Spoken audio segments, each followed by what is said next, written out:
सांगतो, निर्लेपपणानं बिलकुल गेलो आणि आलो. आता तिथली परिस्थिती बदलली असेल तर मी एवढ्यात गेलो नाही. विठोबाची आठवण आली दाटून आला ऊर, मुनशानी दर्शन आले मी आलो पंढरपूर. शिवतायाचे दिवस भाईच होती गर्दी, बाया माणसा हिची खूप. शिवतायाचे दिवस भाईच होती सर्दी, बाया माणसा हिची खूपच होती गर्दी. अंग धुवासाठी चंद्रभागेपशी आलो, गर्दी पाहून थंडाच झालं. खूप होते माणसं अन खूप बाया, जशा असते वांग्यात भरमसाठ बिया. आंगफांग धुतलं देव्यापशी आलो, बेलफूल घेऊन लाईनीत उभा झालो. आणि लाईन बी खूप होती मैलभर लांब, कोणी म्हणे जा कोणी म्हणे थांब. दिवस गेला कलून दाठा नाही आला, मनात म्हणलं विठ्ठला तू बी महाग झाला. भूक होती लागली जेव्हा तरी कसं, विठोबाचं दर्शन राहून जाईन तसं. इथल्यात मायापशी आला एक भाट, पाहले नाही जाय मले त्याचा थाट.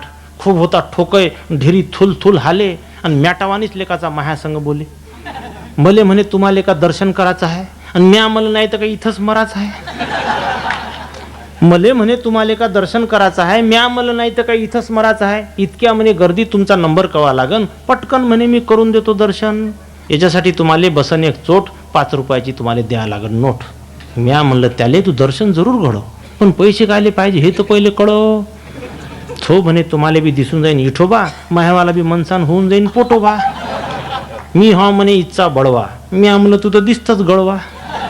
अरे पैशासाठी तुम्ही देवाले इकता, अन्नाच्या जागी का मातीच खाता. विठोबा रुक्माचा तुम्ही केला गोपाय काला, असं त्याला इकता जसा भाजीपाला. म्या नाही पाहिला कुठं असा प्रकार, मला तर काही तुमचा समजत नाही विचार. तरी त्यानं थोडंसं मारलं इम्प्रेशन. तुम्हाला तरी म्हणे म्या दिलं कन्सेशन, नाही तर काही लोक देते 10-10, तुम्हाला मागतले 5, जरा विचार करून पहा. मग मला त्याचा भाईच आला राग. गुच्चाप म्हणलं तू रस्त्यानं लाग, 2 दिवस काय 2 वरीस लाईनीत राहीन, विठोबाचं दर्शन तरी घेऊनच जाईन. पैसे देऊन 2 दिवस काय 2 वरीस लाईनीत राहीन, विठोबाचं दर्शन तरी घेऊनच जाईन. पैसे देऊन दर्शन केल्यानं होत नसते पुण्य, बाकीच्या गधेसारखा मी नाही अक्कल शून्य. पैसे देऊन दर्शन केल्यानं होत नसते पुण्य, बाकीच्या गद्यासारखा मी नाही अक्कल शून्य. जा इथून डोक्यात माया उठून राहिल्या सनका, नाही तर मी दाखवीन तुले वरराडी दणका. मग झाला त्याचा चेहरा खेटर मारल्यावानी, घरी गेला तो मान खाली घालून शानी. नंबर आला महा, मी गेलो आत, विठ्ठलाच्या पाया पडून जोडले दोन्ही हात. नाही पाहिजे म्हणलं संपत्ती सोनं नाणं, देऊ नको मले तू पोरगो गोजीरवानं. तुझ्या भोवती ह्या ज्या मधमाशा आहे, सगळ्याच्या पहिले यायची सोय पाय, सगळ्याच्या पहिले यायची सोय पाय. आणि शेवटचे 5 मिनटं, मी कवितेच्यानं आरपार लंबा झालेला माणूस हवा.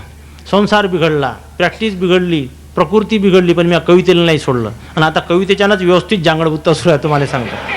तर मी मिर्झायन नावाचं माझं एक आत्मकथन लिहून राहिलो कवितेत, 10,000 ओळीचं. रामाचं रामायण, मिर्झाचं मिर्झायन. फक्त हे रामायण वाचताना अंगा म्हणजे अगरबत्ती लावा लागते, आणि हे वाचताना आगपेटी लावा लागेल, इतकाच फरक पडला. मी त्याच्यात 2 ओळी लिहिल्या, कवितेनं मारलं कवितेनंच तारलं, जेव्हा होतो उपाशी कवितेनं चारलं. कवितेनं मारलं कवितेनं तारलं, जेव्हा होतो उपाशी कवितेनं चारलं. पुढचं सारं आयुष्य कवितेनं भिजाव, कविता म्हणतानी जीव महा थिजाव. स्टेजवर कवी मेल्याचा चमत्कार घडाव, आणि लढता लढता सैनिक धारातीर्थी पडाव. या भावनेतून मी कविता लिहितो. तरी काही लोक इच्छकपणा करते. मला एकानं प्रश्न विचारला, शेवटचा प्रश्न, शेवटची कविता, प्रामाणिकपणे देवाची शपथ शेवटची कविता.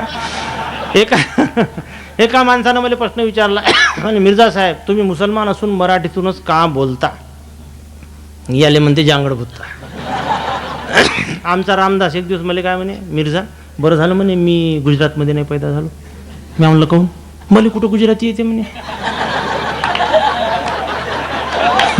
मी म्हणलं म्हणजे, अरे तरी म्हणजेच म्हणतो म्हणे. अबे मला गुजराती येत नाही, मी गुजरातमध्ये पैदा झालो असतो, लोकांनी मला शिवाय दिल्या असत्या. मी म्हणलं असतं म्हणे धन्यवाद धन्यवाद.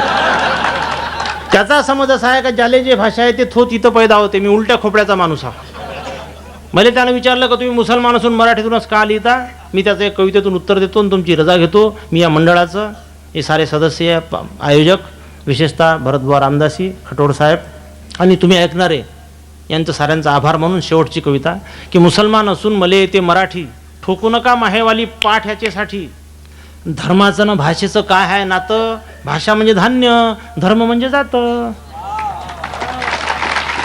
धर्माचं न भाषेचं काय आहे नातं, भाषा म्हणजे धान्य, धर्म म्हणजे जातं. जो जिथं जन्मला तेच त्याची भाषा, आणि पह्या टिकून बोंडाचीच करा ना तुम्ही आशा. मुसलमानांना जन्म दिला, हिंदू लोकात वावरलो, वराठीच्या वासानं सांडावानीच बावरलो. मराठीचा अभिमान मले, भारताचा गर्व, मंदिर मशीद एकच मले, हिंदुस्थानातले सर्व. मराठीचा अभिमान मले, भारताचा गर्व, मंदिर मशीद एकच मले, हिंदुस्थानातले सर्व.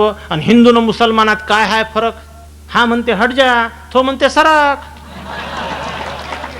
हिंदू न मुसलमानात काय हाय फरक? हा म्हणते हट जा, तो म्हणते सरक. हा म्हणते ईश्वर, तो म्हणते अल्लाह. हा करते गोंगाट, तो करते कल्ला. अरे काथा संग चुना जसा असते पानात, हिंदू संग मुसलमान तसे हिंदुस्थानात. काथा संग चुना जसा असते पानात, हिंदू संग मुसलमान तसे हिंदुस्थानात. आपण काही फालतूच्या वाकाया नाही फाडू, आपसात जातीचा भेद नाही पाडू. तुम्ही आम्ही भारतवासी भाजून खाऊ पराठे, महाराष्ट्र आपला, आपण सारे मराठे.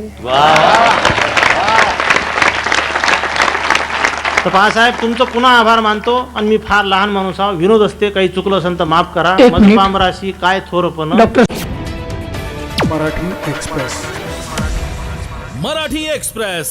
मराठी एक्सप्रेस चॅनलला सबस्क्राईब करा आणि घंटी नक्की वाजवा.